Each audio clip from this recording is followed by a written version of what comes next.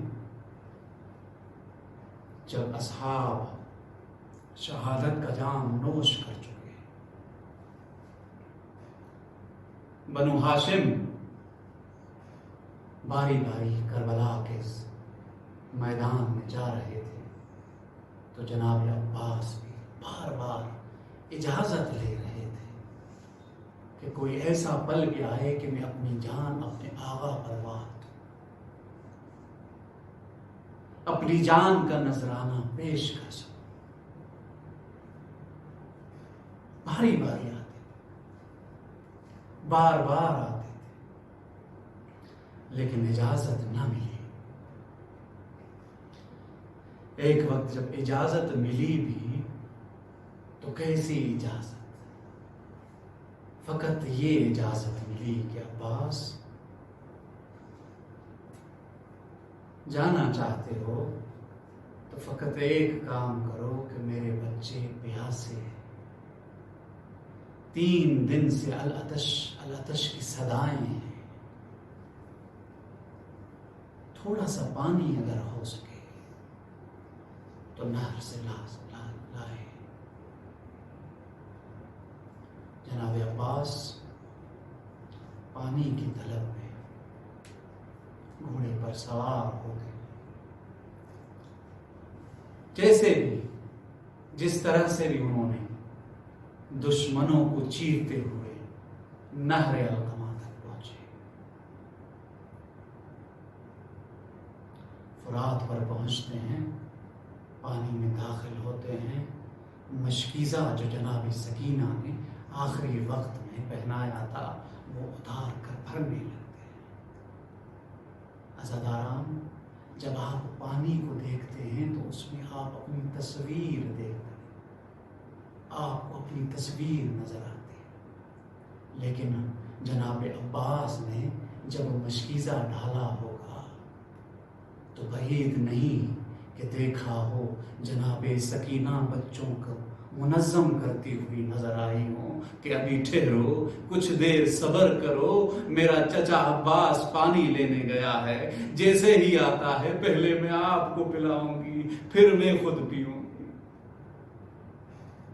بعید نہیں ہے کہ دوسرا منظر یہ دیکھا ہو کہ جناب رباب جناب علی اصغر کے گھوڑے کو ہلاتی ہوئی نظر آئی ہوں اور یہ کہا ہو کہ رکو میرے لال، رکو، آہستہ، رو مت، عباس پانی لینے گیا ہوا ہے۔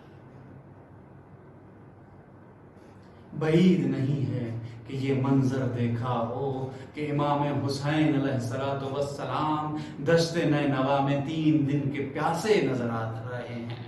بعید نہیں یہ دیکھا ہو کہ امام حسین کے ہونٹوں کی رنگت پیاس کی شدت کی وجہ سے منقلب نظر آتی ہو۔ محبت کا تقاضا یہی ہے کہ یہ مناظر جناب عباس نے دیکھے۔ المختصر مشکیزہ بھرتے ہیں، لوٹنے کا ارادہ کرتے ہیں، دشمن اپنی فوج اکٹھا کر کے حملہ آور ہوتے ہیں۔ یہاں پر ارباب مقاتل نے ایک جملہ لکھا کہ جس طرح قاری قرآن کو سینے سے لگا کر چلتا ہے، جناب عباس سکینہ کے مشکیزے کو ایسے لیے ہوئے تھے، خیام کی جانب لوٹ رہے تھے کہ ایک ایسے میں ظالم وار کرتا ہے، دایاں بازو قلم ہوتا ہے، دوسرا ملعون دوسرا وار کرتا ہے، بایاں بازو قلم ہوتا ہے، مشکیزہ گرنے لگتا ہے۔ عزیزان گرامی، مشکیزہ جیسے گرنے لگتا ہے تو جناب عباس اس مشکیزے کو منہ میں لے لیتے ہیں۔ یہاں پر وہ ایک ایسا واقعہ رونما ہوتا ہے عزیزان گرامی، ایک ملعون دور سے کھڑا تیر 100 شعبے مارتا ہے، جو امام حضرت عباس کی آنکھوں میں پیوست ہو جاتا ہے۔ آنکھوں سے دیکھنا محال بن جاتا ہے۔ 3 سروں والا تیر جب جناب عباس کی آنکھوں میں پیوست ہو جاتا ہے تو دیکھنا مشکل ہو جاتا ہے۔ تو جناب عباس کیا کرتے ہیں؟ اپنے سر کو جھکاتے ہیں، اپنے گھٹنوں کے درمیان اس تیر کو پھنسا کر نکالنا چاہتے ہیں۔ ایسے میں کیا ہوتا ہے، جو جنگی خود سر پر جنگی لباس رہتا ہے وہ اتر جاتا ہے۔ ایسے میں ایک ملعون اٹھتا ہے، ایک گرز جناب عباس کے سر میں مارتا ہے۔ انا للہ و انا الیہ راجعون۔